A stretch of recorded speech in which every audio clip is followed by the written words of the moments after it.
Sadhu, sadhu, sadhu. Namo tassa bhagavato arahato samma sambuddhassa. Homage to the Blessed One, the Worthy One, the Supremely Enlightened One.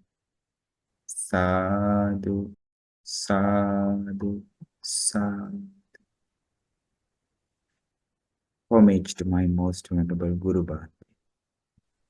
Sadhu, sadhu, sadhu. Meritorious everyone. We were so fortunate that we got this opportunity to listen to this wonderful Dharma from the Buddha. Today, you will learn such a beautiful lesson from the Buddha that we can try, that we can practice to reach that ultimate happiness of Nibbana. The path to Nibbana, the permanent solution for suffering, permanent end of suffering. When you practice this Dhamma, you will learn 8 facts actually from the teaching today to practice. When you practice these 8 kind of things, you will enjoy so many other things too. You will be respected. You will be honored. You will be treated kindly from other people as well. So we get these 2 benefits. In this life, you're happy and comfortable, and you're respected, loved, and you receive love and compassion from other people. And also, you practice the path and you reach Nibbana. This discourse is available in Anguttara Nikaya, numerical discourses of the Buddha. And the name of this discourse is called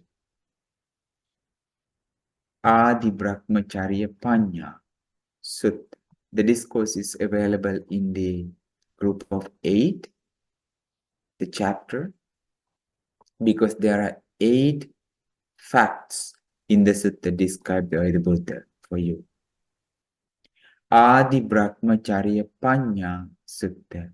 You see only Paññāsutta here, but in Pali, Ādhibrahmacariya. Adi means fundamental. Brahmacharya is the name for Nibbana, or the Nirvana. Paññā is wisdom. You will learn wisdom. We will see how the Buddha explains. The first, the Buddha was living in Savatthi in Jeta's monastery. And then the Supreme Buddha addressed the community of monks saying, "Dear monks." So the monks replied, "Venerable Sir, the Blessed One." And then the Buddha spoke these words, "Bhikkhus, there are these 8 causes and conditions that lead to obtaining the wisdom fundamental to the spiritual life. When it has not been obtained, and to its increase, maturation, and fulfillment by the development after it has been obtained." So these are the facts. These are the points that we want to develop in our life to reach Nibbana, to reach that ultimate happiness of Nibbana, the peace. Number one.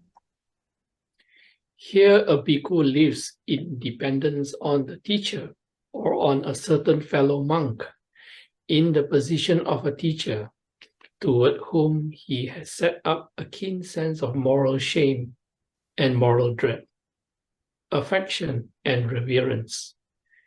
This is the first cause and condition that leads to obtaining the wisdom fundamental to the spiritual life when it has not been obtained, and to its increase, maturation, and fulfillment by development after it has been obtained.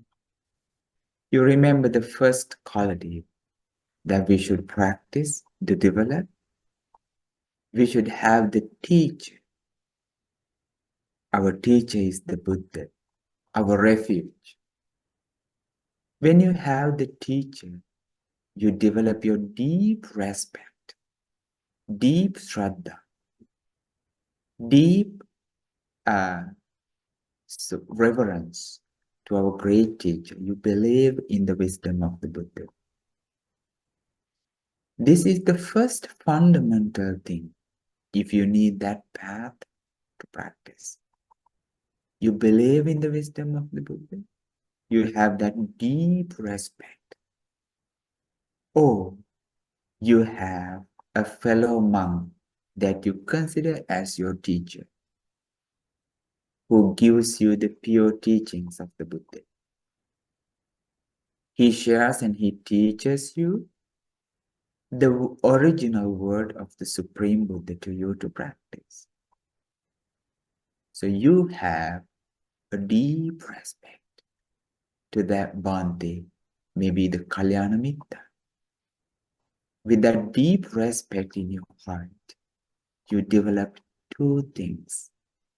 Because of that deep respect to the Supreme Buddha, or to your spiritual teacher, a monk, you develop two kinds of beautiful things in your life because of your respect.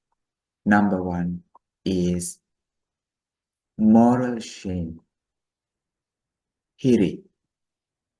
Moral shame is you are shy to do bad things. You develop that shame. It's a good thing. It's a positive thing. You are very shy to do something bad, to break precept, or maybe to do something bad. It's not mistakes. You have that shyness or moral shame, deep, strong. I'm shy to do that bad thing. It's not respectful. Why do we have this respect? Why do we have this deep moral shame? Because we respect the Buddha.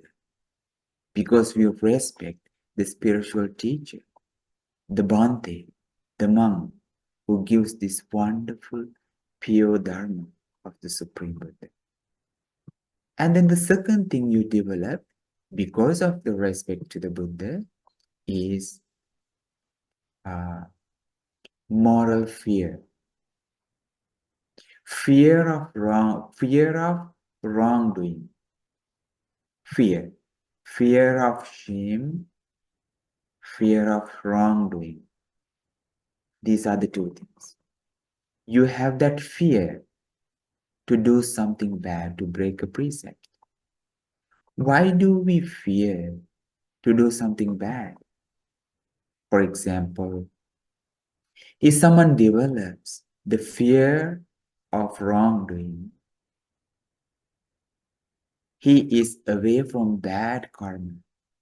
For example, killing.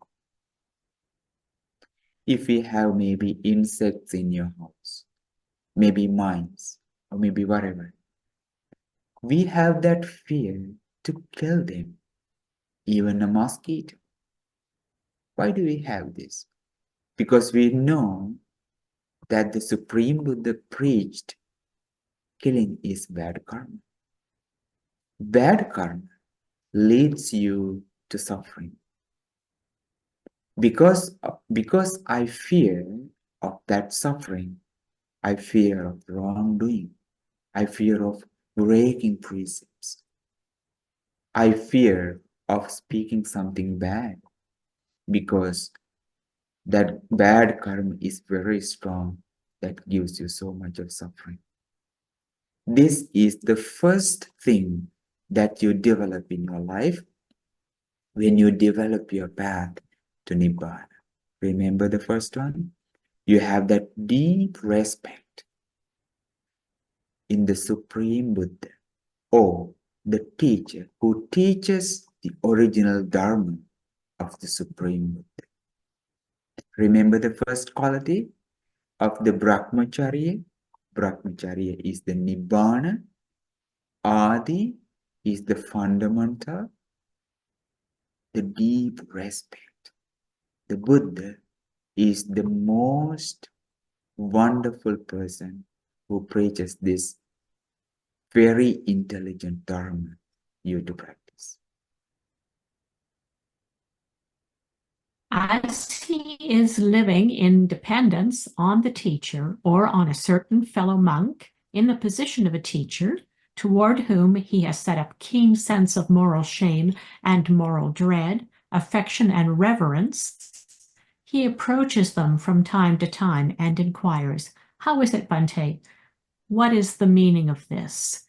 Those vulnerable ones then disclose to him what has not been disclosed, clear up what is obscure, and dispel his perplexity about the numerous perplexing points. This is the second cause and condition that leads to obtaining the wisdom fundamental to the spiritual life. Remember, when you have that teacher, the Supreme Buddha, or the teacher who teaches the Dharma of the Supreme Buddha, you develop this sense of moral shame and moral dread. Fear of wrongdoing and shame of wrongdoing. When you develop this in the Supreme, so to develop this, the second one, the second quality on the path, you need the first one. What is the first one? The deep respect in the Buddha. When you have that deep respect, you can easily develop the second. When you have that moral shame and moral dread, you come to that Supreme Buddha, maybe to the Bhante, and you question what you don't understand. You question that if you have any kind of doubt in your heart, to clear. That's how you learn. Bhante, how is this? Bhante, what is this? Bhante, how can I develop my good quality? Bhante, how can I be compassionate? Among the people who mean to me, who become so mean to me, kind of like that, you learn from that Bhante, or you learn from that Supreme Buddha. That's why everybody, we need a teacher, clear, Kalyanamitra. Maybe in the current world, people don't have teachers. Maybe they go here and they are looking for a teacher. That's why they do not know this real Dhamma. He would be good, that person will be good. They are so hesitant, like they go here and there. We do not have to do this. We need a very clear, intelligent person that we can accept as my teacher, my Guru Bhante, my Guru. If you do not find anybody like that, you have the Buddha, the Supreme Buddha. Buddha is not living in the world today. But the Dharma the Buddha preached is the teacher that we have. You have that original word of the Buddha. That's your teacher. That's your supreme Buddha, no doubt. When you have the first one and then the second one, you're still on the path to reach that permanent happiness of Nibbana. We'll go to the third one. Having heard that Dhamma, he resorts to two kinds of withdrawal in body and withdrawal in mind. This is the third cause and condition that leads to obtaining the wisdom fundamental to the spiritual life. He resorts, he and she both, okay? Resorts to the two kinds of withdrawal. Number one, withdrawal in body. Number two, withdrawal in mind. When you have the first one and then the second one, remember the first is the deep respect. The second is you question. You question what you have, any kind of thing that you don't understand from the Bhante, from your Guru. The third, you take your time to rest. You're not a busy person. You find your time to your spiritual practice. You have that, in Pali we say Viveka. Viveka is the retreat. You're not tired physically, not fatigued, not exhausted after the day. At the end of the day, you cannot practice anything because you're too tired. It's not the way that we should do. We need that rest, the time set aside for our spiritual practice. Maybe parties, maybe any kind of trips, maybe so many people, like very busy or anything. Maybe engaging in any kind of entertainments, maybe on YouTube, Facebook, or kind of like that. You get tired. It's not the time you find for your spiritual practice, for Nibbana. Physically, you have that rest. It doesn't mean that you should not work. You should find that physical well-being, rest, withdrawal. And then the next is the development of samatha. Samatha bhavana is the serenity, the meditation. In that meditation, the Supreme Buddha explained that we live in the meditation getting rid of these 5 hindrances: sensual lust, ill will, dullness and drowsiness, restlessness and remorse, or fear or worry. And then the 5th is doubt. Remember, in the meditation, you develop your mindfulness to stay away from these 5 hindrances. Number 1, sensual lust. Too much of desire, uncontrolled desire. It's not the way that you practice. Number 2, ill will, anger, or any kind of jealousy or something. You practice that samatha, serenity, peaceful abide. Dullness and drowsiness. You're not lazy. When you sit for the meditation, you do not nod off. Maybe you can have some tricks, like maybe having a cup of water, or maybe you sit with your back upright, not leaning against the wall or something. You follow some kind of tricks and tactics to stay away from this dullness and drowsiness. And then the next is restlessness and remorse, or fear or worry. There's nothing to worry. Maybe any kind of remorse or regrets from the past? That's okay, we cannot change. But living in the present moment, you are happy, positive, not regretful. And then the last is doubt. Doubt is doubt about the teacher, doubt about the Dharma, and you're not confident about yourself.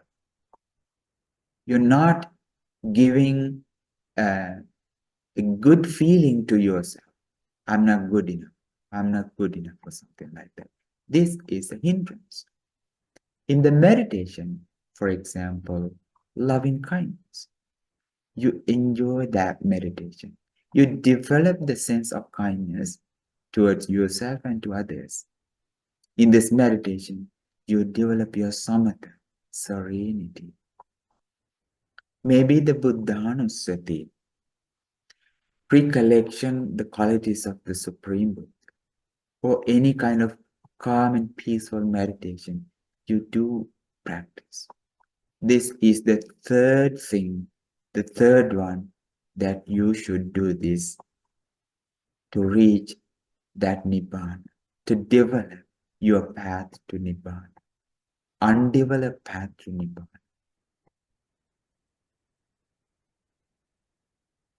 The fourth one, he is virtuous. He dwells restrained by the patimokkha, possessed of good conduct and resort, seeing danger in minute thoughts. Having undertaken the training rules, he trains in them. This is the fourth cause and condition that leads to obtaining the wisdom fundamental to the spiritual life. this is the fourth quality that the noble disciple develops. Remember, the Supreme Buddha was giving this Dharma talk to the venerable monks. That's why he was talking about Patimokka.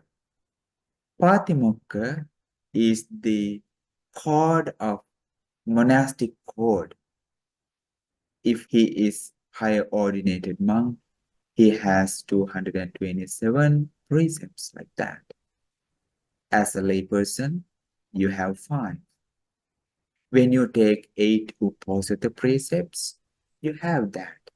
Or maybe 10 precepts. Or any kind of precepts when you practice. The fourth quality that you should develop in your life is good conduct and resort.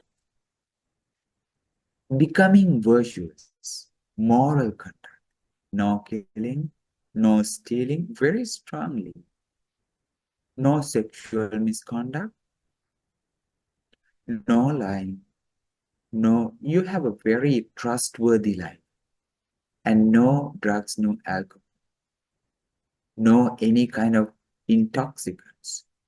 Seeing the danger, why? These are the precepts. Seeing the danger in minute form, even a slight form, slight. So in the teachings, you see that the Arahant monks, they say that when they see a very slight fault, they see that's like a huge, very big cloud in the sky. A slight thing, very slight thing, like a cloud in the sky. That's what you see in Theravada. Remember? Seeing the danger. Why? Because this is a barrier. This is something that you keep away from the path. You have that pure life. When you everybody have the pure sila, pure moral conduct, you are happy. You're happy all the time. No regret, no anxiety, no depression. The best solution for your mental peace, even to your physical happiness. Because you know that taking drugs and alcohol is not healthy. And you develop your compassion instead of stealing, You practice your generosity, giving and sharing. You make merit. You are completely happy when you have these 5 things. If you think about this whole world, the entire world, what if all the people, everybody in the world, practice these 5 precepts? What would be the world then? The most beautiful world, the most comfortable, safe, happy. You don't need to lock your door at home. You don't need to have any surveillance cameras. You do not need anything that you're not scared. You don't fear anything. Why not? Because everybody in the world have these 5 precepts they practice. See, such a beautiful thing. Sila is a beautiful thing in this life itself as well, and in the path to the ultimate happiness of Nibbana. This is remember, the 4th quality that you should develop in your life for Nibbana. Remember the first one? Deep respect in the Buddha or the teacher. And then the second one, in that first one, remember, you develop fear of wrongdoing and shame of wrongdoing, these 2 things. This is what we need. Everybody, very strongly we need this. Because of the respect we have. Remember the second quality you have? When you have a question, you question from the Bhante or the Buddha. The third one you practice is, remember the third one? The samatha and the viveka, the result in seclusion. You have that secluded life. You set aside your time. Maybe even though you are very busy in your day-to-day lives, you allocate your time. Physically and mentally, you are happy. We need this. And then the 4th one is, you become very virtuous. See in the slightest wrong, the danger in the slightest wrong. For example, lying may be for fun. That's wrong. Number 5. He has learned much, remembers what he has learned, and accumulates what he has learned. Those teachings that are good in the beginning, good in the middle, and good in the end, with the right meaning and phrasing, which proclaim the perfectly complete and pure spiritual life, such teachings as these he has learned much of, retained in mind, recited verbally, mentally investigated, and penetrated well by view. This is the 5th cause and condition that leads to obtaining the wisdom fundamental to the spiritual life. The 5th one, everybody, is learning the Dharma really well. Beautiful in the beginning, beautiful in the middle, beautiful at the end. Every sutta or every discourse in the Supreme Buddha's teachings have these 3 qualities. Beautiful in the beginning, beautiful in the middle, beautiful in the end. What is the Dharma that you should learn?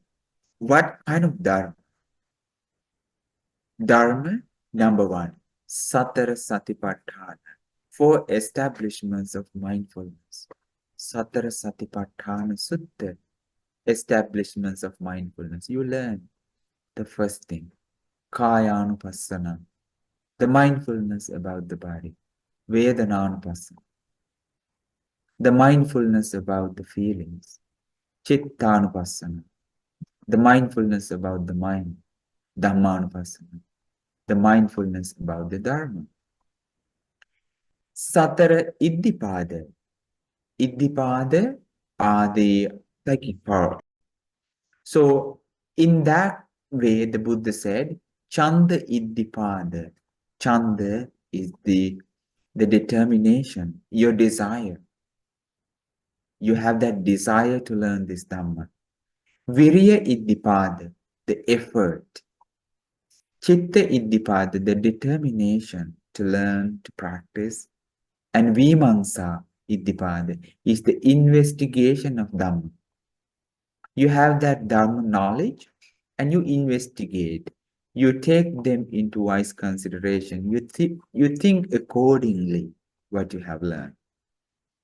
Satara Samya Pradhana Virya. Virya is the effort. Effort has 4 kinds of things. Number 1, when we understand that we have unwholesome qualities, we have the effort to eliminate it, to get rid of that.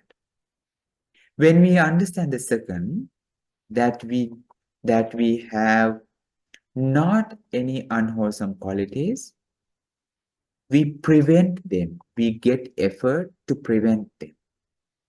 Number 3 is, when you understand you have not developed some kind of wholesome qualities, for example, patience, then you develop your effort to develop that, to have that.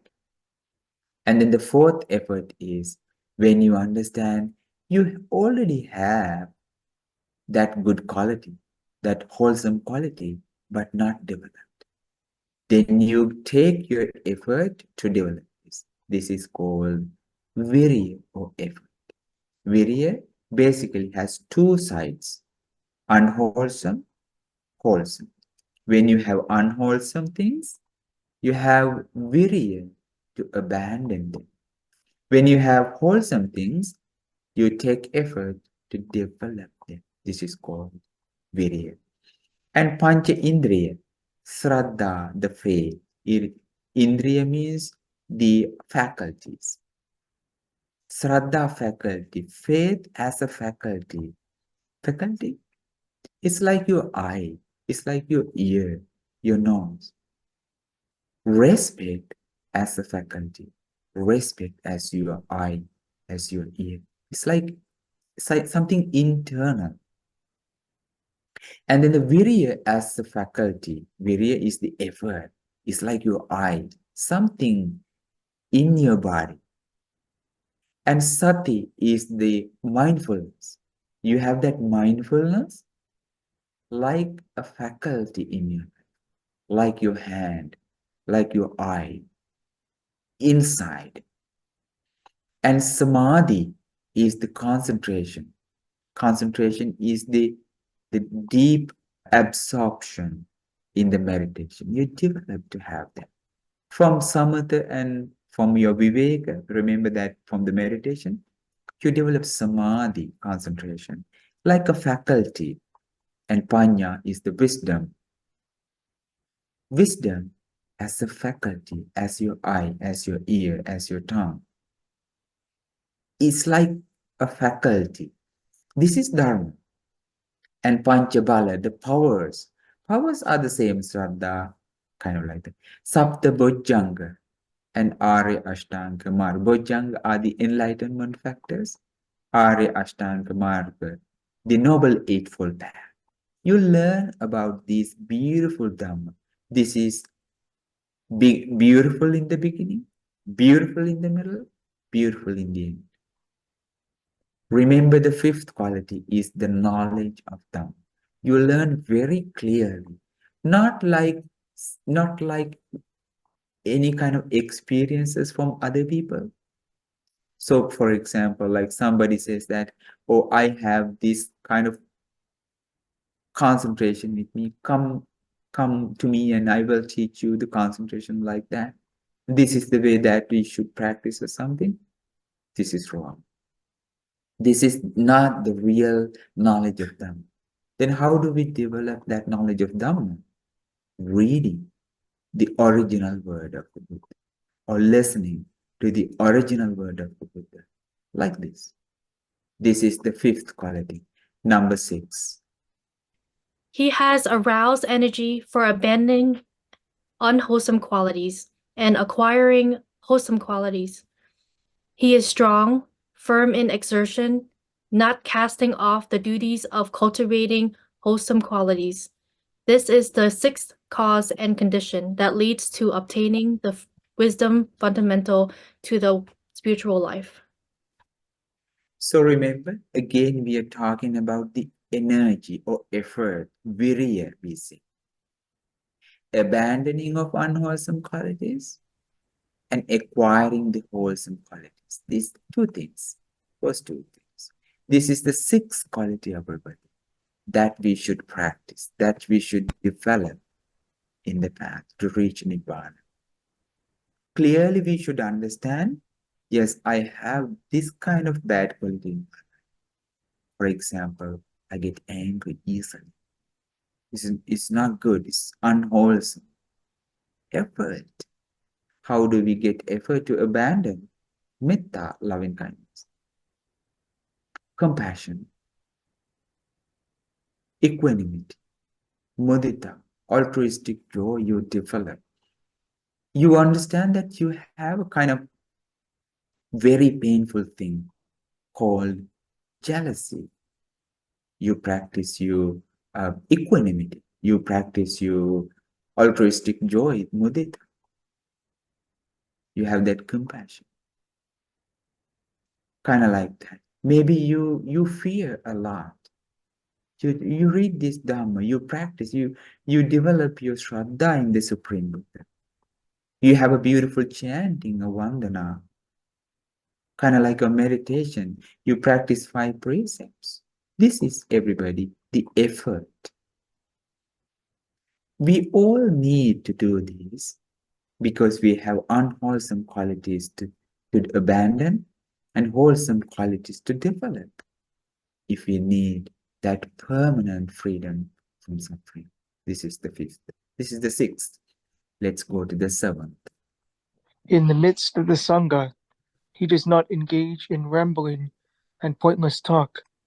Either he himself speaks on the Dhamma, or he requests someone else to do so, or he adopts noble silence. This is the 7th cause and condition that leads to obtaining the wisdom fundamental to the spiritual life.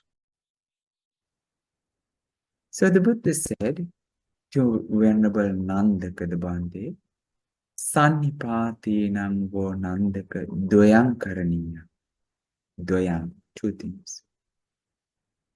Dhammiva Kata Ariyova Tuniba. Nandaka, when you get together, when you meet other people, you need to do two things. Number 1, Dhammiva Katha. Talk on Dhamma. Speak the word of Dhamma. Or Ariyova Tuniba. Practice noble silence, which is called practice mindfulness silently. It could be metta, loving kindness. It could be anything, living in the present moment, keeping away the unwholesome qualities, hindrances. You stay in the present moment, developing something good, not talking about so many unwholesome things, like maybe, for example, talking about the foods, talking about dress, talking about places, talking about people, talking about cricketers, I don't know, talking about the politicians, musical shows. This is not the way you practice your Dharma. Dhammiva Kata, speaking about the Dharma, speaking about something good, maybe some good things that somebody did, maybe something you did to make merit, about dana, giving, about kind of Dharma you learned from the last episode in the Dhamma class. Kind of like something that you can develop, maybe something that the Buddha possessed as his good quality, or maybe the Sangha, or whatever kind of like a peaceful thing you talk. We need this to do. Definitely, if we need that path to develop to Nibbana. Remember, Dhammiva Kata, talk about Dhammi, or Ariyowa to Nibbana, or practice your mindfulness alone.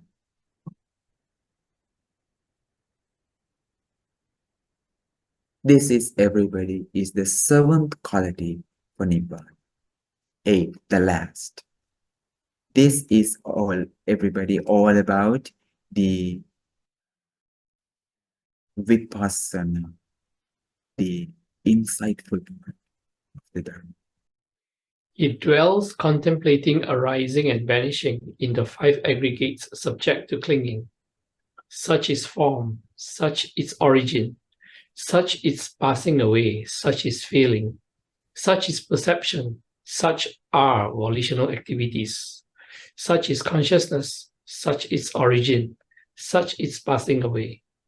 This is the 8 cause and condition that leads to obtaining the wisdom, fundamental to the spiritual life when it has not been obtained, and to its increase, maturation, and fulfillment by development after it has been obtained.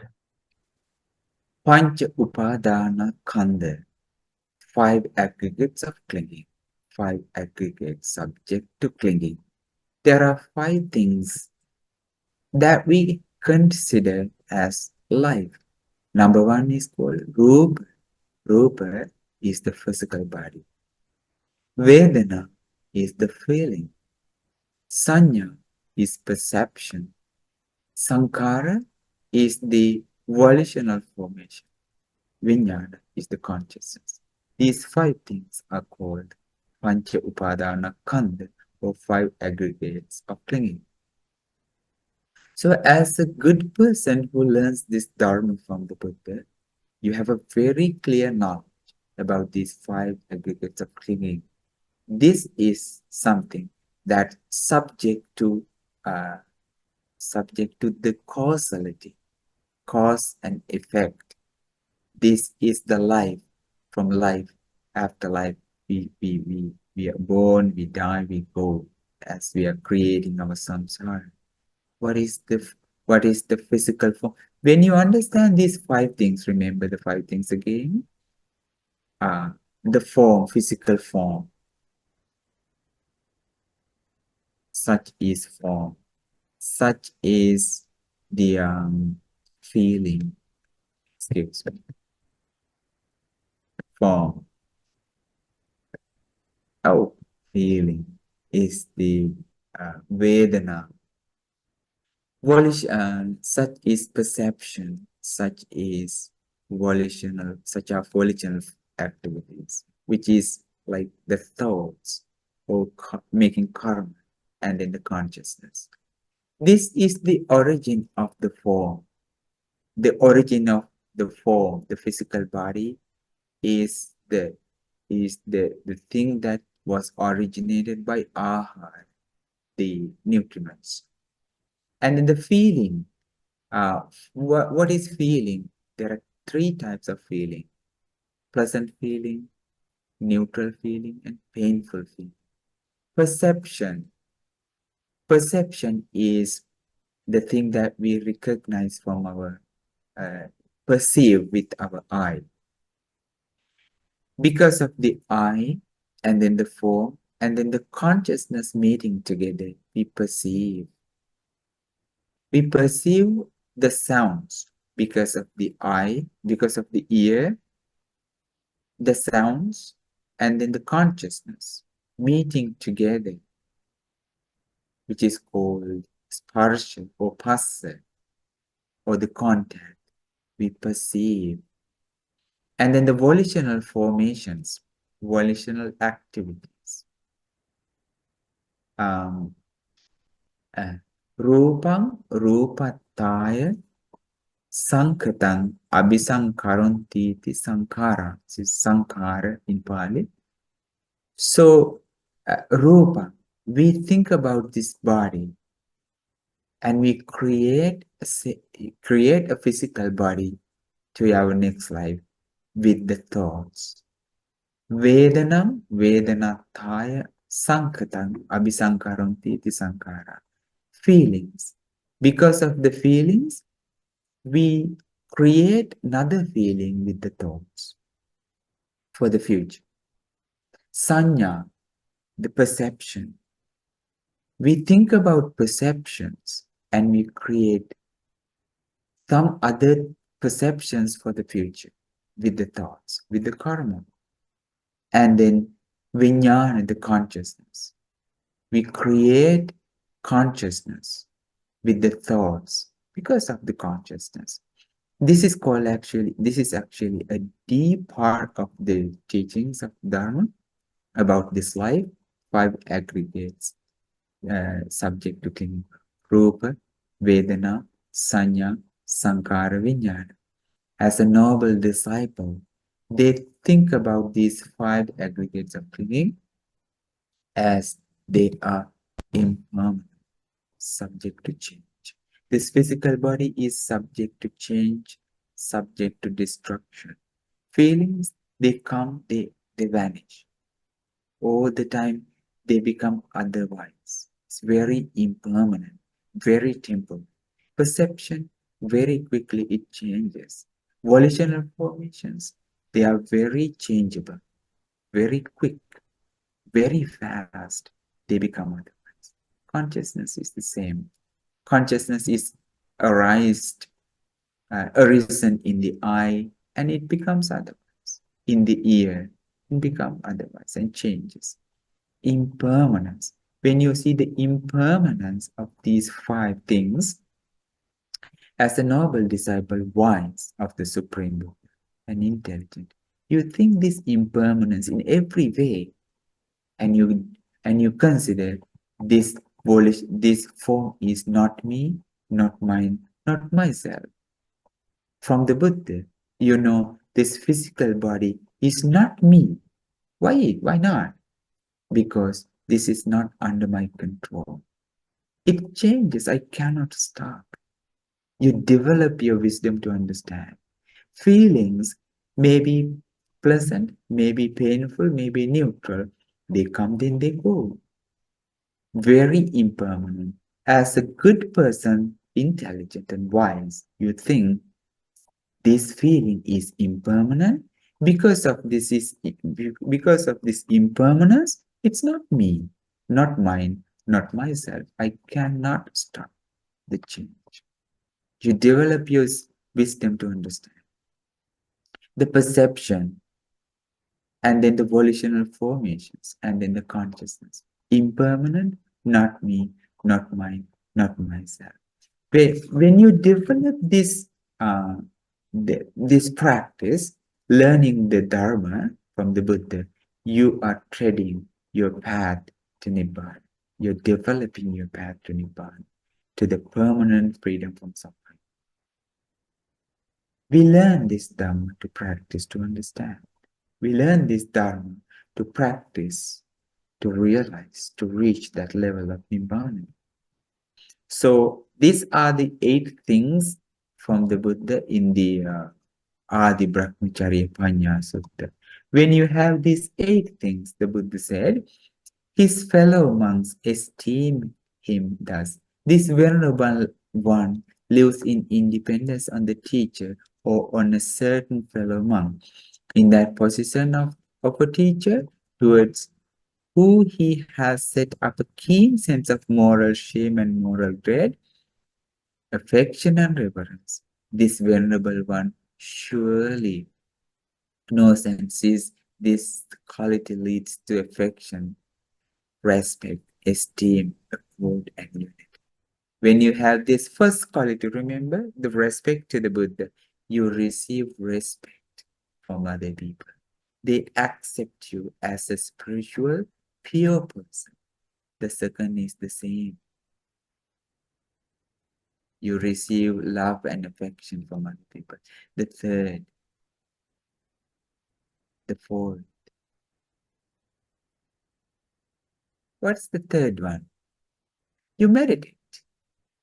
What's the fourth? You're virtuous. You receive respect. As you practice your meditation, You're not busy, you're not running here and there. You're not busy going to the stores and markets and finding something unusual. Huh? You receive respect.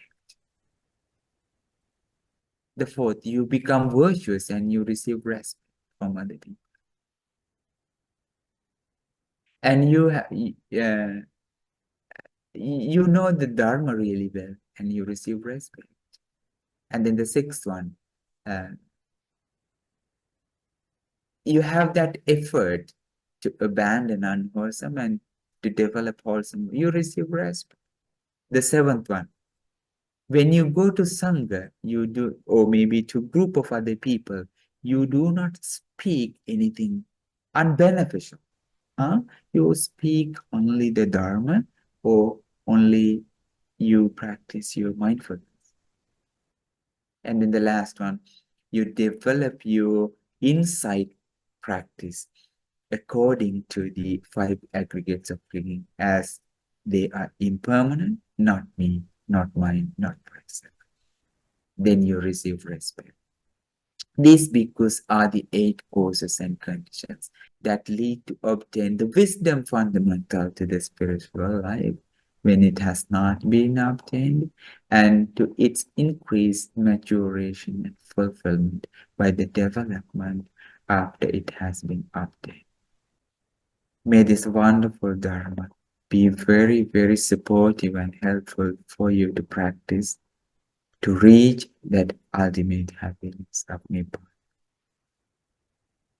Sadhu, sadhu.